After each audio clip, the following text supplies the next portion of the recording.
So instead you can skip all this and just wait for your payout to come out, click process, and it will sort of run through that whole sequence of, trying to find the customer again. Let's just create a new one, create the items.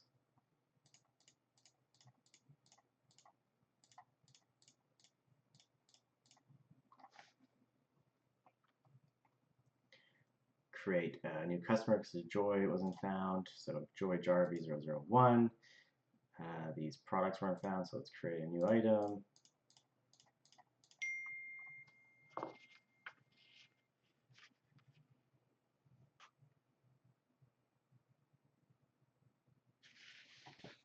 And this one wasn't found either.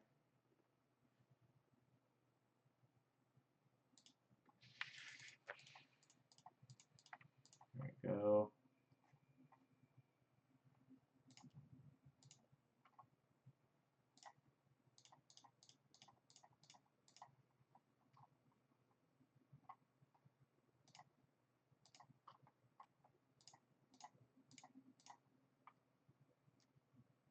We could have these all go into a single account, but we wanted them to be separate. So these all could have went into a cash account, but right now it's making it not. So there, we created 6 invoices. That's what matches our total with one process. So now what you can go do is take this bank reference number, go into your Sage, look up your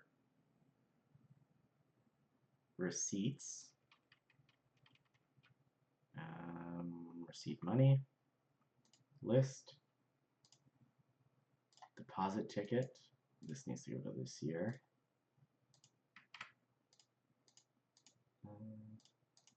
Nope, that's amount. I actually need to go back to the first here. There we go.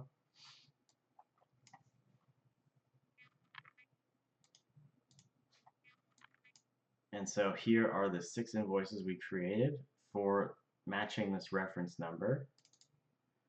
So you can see this was now an invoice. It was marked as paid. So if we went into this actual individual invoice, paid in full, and there's a history audit trail now that connects them all together to match the amounts in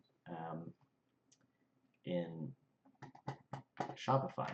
Now you'll see that the 708.85 cents is what's here, but you really only received 691. So you can either include these Shopify fees on these invoices, which is a setting in Sagify. So that would be under here,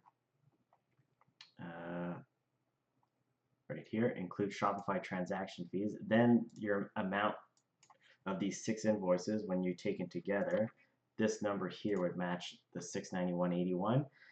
But what you can do is if you actually don't want your fees there, you can then just go in and create a separate invoice for this missing $17, and then this will balance all out for you. And now when you go to reconcile this amount, you can then just say all these are matching what that total is.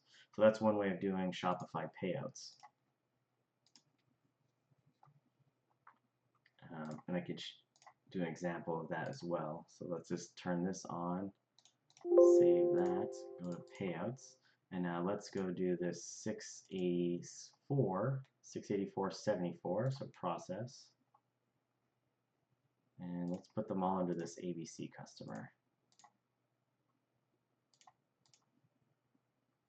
Create new item.